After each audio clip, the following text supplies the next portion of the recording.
Hello, my name's Sophia and I work in the film and TV industry in Western Australia, and I'm absolutely obsessed with personal finance and everything to do with personal finance. I have always been watching videos of people, what I spend in a week, what I spend in a month, how I budget, how I invest, and I really enjoy watching those videos. But something I noticed when I watch these videos is a lot of these people do have pretty consistent incomes, and they can sort of predict where they're going to be spending money, where they're going to be making money. And for me, it's not like that at all. As someone who works freelance, you really don't know how much your next paycheck's going to be unless you're sort of on a job for a consistent amount of time, which fortunately I've had the opportunity to do that for the past few years. But nonetheless, you can't really plan ahead as easily as people with, week to week, same paycheck. So I thought I wanted to make a video because I absolutely love my budget tracker. I will get into it and show you everything that I track and how I track it. It is honestly amazing and the best thing that I've ever found. And I will talk about how I sort of manage my money and make it work for me as someone in the freelance space who sometimes doesn't know when the next paycheck's coming. In this video, I'm going to talk about the budget tracker that I use, everything that I implement in my day-to-day spending and saving and investing, and the techniques that I've found work quite well as someone with a fluctuating income. Obviously, this isn't financial advice. I'm not a financial advisor, so just take what you want, but I am not instructing you by any means to do or implement any of these things unless it feels right for you. Okay, so first things first is the budget tracker that I actually use. Up on the screen you can see I actually just bought the annual budget tracker from this creator on Etsy. It is so cheap, and every year I just recycle it and get rid of all the content and make a fresh batch for the new year. So this is the budget tracker that I use. It has everything that you need. It has a log where you put all your expenses, and it has really fancy formulas to input it all into your own spreadsheet. So I'm going to take you across to my personal spreadsheet and we're just going to go over a few things in there. This is what you start out with. You just, have some simple instructions, and then you pop in, where you're going to get your income from. So obviously, as you can see, I have a lot of different sources of income. These are different jobs that I've done, different jobs that I've, worked on throughout the year, and then other sort of sources of income that are not categorized as general work. I then also have all of my savings accounts. I have sinking funds, which I think are super important when you work in the freelance space to sort of help you prepare for upcoming expenses. And then obviously just all the bills that I have and expenses. And so I've just broken it down into what makes the most sense for me, but obviously do what you like with the spreadsheet.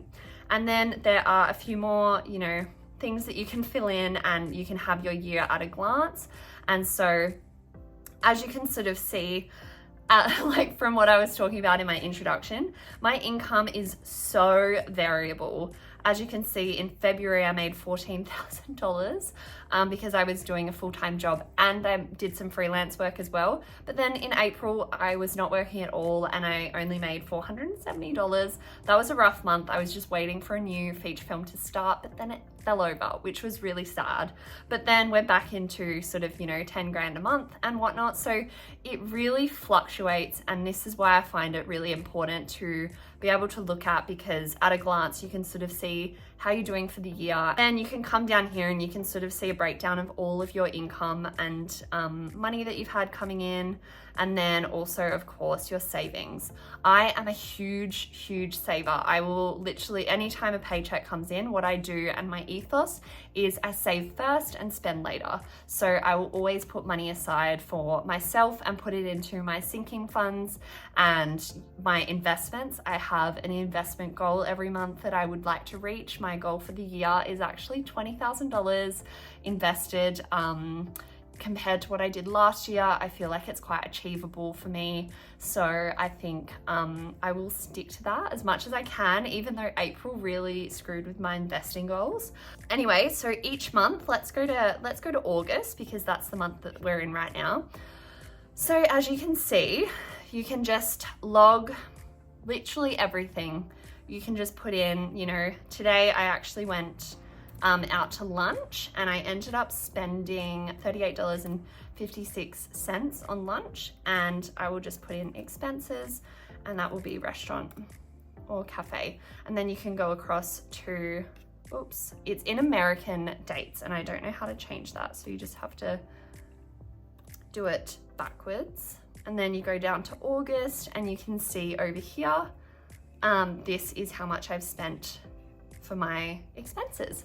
Okay, so in a more detailed explanation, what I do every single month, so let's go across to September, the upcoming month, I will go in here and put in, you know, how much I want to save in each savings account for that month, and put in, you know, the goal for that month, and not $16,000. Just fill out this column of like what you plan to spend, save, and your planned bills. So each month I sort of have the same bills listed in there, and that will just keep track of what we're expecting for the month. I will then put in my planned expenses. So I've gone in and already populated these bits and pieces for the year, but each month I will go back into this spreadsheet and just look at what I'm sort of expecting to spend. If I have a birthday coming up, I might chuck some money into the gifts, or if I have something else like some travel or something, I will go and put in some money in that little pocket over there. And then you can sort of just keep a track of your expenses as you're going throughout the month, and sort of see where you're sitting. I think it's really important as a budget sort of goal is not to restrict yourself. For me, a budget is more just keeping track of my spending and having knowledge, and I think knowledge is power, because if I see that I'm spending way too much on eating out, mentally I know I'm overdoing it. I need to pull back and not be so frivolous with my money. And I think over the years I've just become really intuitive with my spending, and budgeting has just kept me on track for my bigger goals in life, like investing and saving. Something that's really important about when you're working in, you know, film and TV, or you're trying to budget, is to have goals, and to have, you know, specific goals that you're trying to work towards, so that you don't lose sight of what you're doing or why you're trying to achieve it. For me, for example, I do have a goal to retire early and not need to work. I do love the work that I do, but I can't see that it's going to be sustainable when I'm in, you know, my 50s and 60s. It's not something that I want to be doing every single day because I have to. I want to do it just because I want to and because I enjoy it. And so a big goal for me is to have enough invested to be able to retire early and, you know, pick and choose what I want to do and have a really fruitful and long retirement, I guess. So having the big picture in mind when you're setting your goals and your budget is so helpful than just, you know, putting in numbers for no reason and not having any reason as to why, because then why would you stick to it? Like, there's no reason to stick to a budgeting goal if you don't have your why behind it. So I think that's the first step in even creating a budget, is to have a bigger picture in mind. Now, I feel like I haven't gone into too much detail about the actual budget spreadsheet, but I'm more than happy to do so in future if anyone is interested. But I think this is just a great template if you want to get started with budgeting, but you don't have fancy Excel skills, or you don't want to, you know, try to build one yourself. This one is super detailed, and I feel like it gives you a great overview of the year and also month to month how you're going. And I think for me it's motivating because it's sort of, you know, it makes you check in every month, or I fill this out pretty much daily with my daily expenses, and it's really enjoyable for me because you can sort of see how you're progressing with your goals. So I think the biggest part about being a freelancer that I find is tricky is having money set aside for big purchases or surprise purchases that come up. So I think there's two ways I go about this as someone who works freelance and doesn't have a consistent income. Is I have an emergency fund. I'm currently building this up to be $10,000. That is a good number for me. It used to be at $6,000, but since the economy has been going crazy and things have been costing more. I did bump it up to 10,000 and I'm almost at that goal, which is amazing. So I've really been focusing on filling that up every time I get paid and making sure that I have that emergency to fall back on if I'm ever out of work, or if I ever injure myself, or if something comes up where I need to have access to money that is, not tied up in other things. When you make an emergency fund, you need to make sure that it is easily accessible. I just put mine in a high yield savings account so that it's actually accumulating interest, but I have access to it immediately if I ever need it. The other great thing that I do is I actually have sinking funds. Sinking funds are just little buckets of savers that you put money into each week to be able to save up for a specific goal or a specific bill. For me, it is a lot of sinking funds for larger bills or unexpected expenses, such as car expenses, my car insurance. I also have one for personal care. I have one for Bike Bar, the gym that I like to go to. I'll gradually save up for it. And then when it comes to the time that I want to buy it, I'll have that money already set aside and it's already sort of allocated to that expense, rather than just having a pool of savings in one place and not being able to sort of track where you're at with your savings. It's honestly been a game changer in terms of knowing where I'm at and knowing where I should put my money that week. I have a little bit of a rent and bills fund that I have in there that I top up every single time I get paid. And it's just a good way to keep track of where you're at with your goals and where you might need to put money so that you are future-proofed. So as I briefly talked about before, I am very into investing. Now, obviously this might not be for you if you have other goals or if you have other things that you need to focus on, and it's definitely recommended to speak to a financial advisor or someone with a lot more knowledge than me before you go out and start investing. But I have been on my investing journey for about 4.5 years and I've been loving it. I love seeing my money grow. I love putting it in, ETFs that are gonna have continual growth over the next decades ahead. I am definitely investing for way down the line. It's not for immediate funds. So anything I do invest is money that I don't necessarily need right now. I don't want to have to access it, so I make sure that, I've got my emergency fund and my other savings accounts before I put money into investing.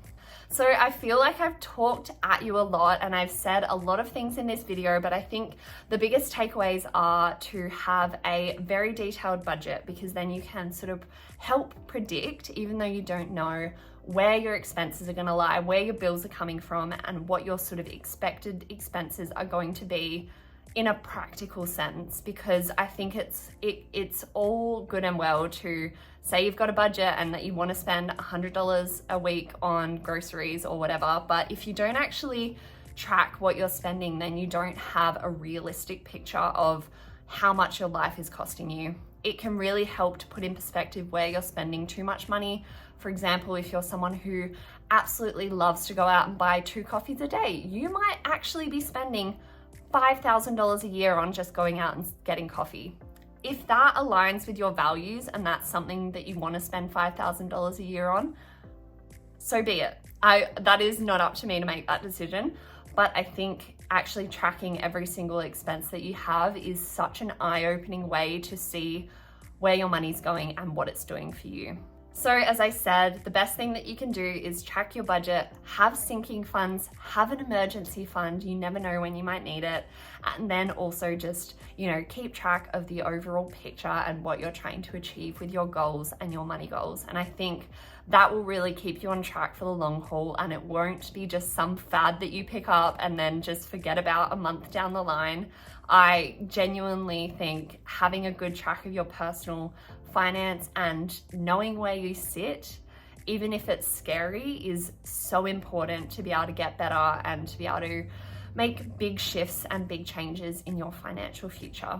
Anyway, thank you so much for watching. If you sat through all of this, I really appreciate it. I know it felt rambly and it felt like I had a lot of different points to touch on in a short amount of time, but I didn't want to make this video too long. I wanted to make it quite concise, and I really hope that you enjoyed.